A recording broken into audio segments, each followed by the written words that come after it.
आमाको मुख हेर्ने दिन। आमा, आजको दिनमा म तिमीलाई के उपहार दिउँ? यो ब्रह्माण्ड नै तिम्रो अगाडि ल्याएर राखे पनि सधैँ फिका नै हुन्छ। साह्रै भाग्यमानी रहेछु आमा, तिम्रो कोखबाट जन्म लिन पाएँ। तिम्रो ममतामय शीतल छाहारीमा हुर्किन र खेल्न पाएँ। तिम्रो काख सबैभन्दा रमाइलो, आरामदायी अनि सुखदायी छ। तिमी म रोएको कहिले पनि हेर्न सक्दिनौ अनि तिमी सधैँ हाँसेको म हेर्न चाहन्छु।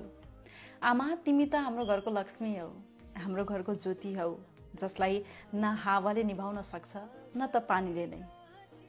सबै परिवारलाई खुसी दिनका लागि आफू एक्लै रोएको मैले नदेखेको हो र।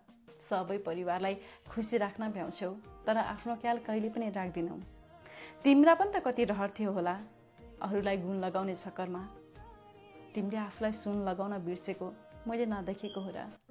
बस यति भन्न चाहन्छु कि तिम्रा रहरहरू सबै फिर्ता ल्याउन सकूँ, तिमीलाई संसारको सबै खुसी दिन सकूँ।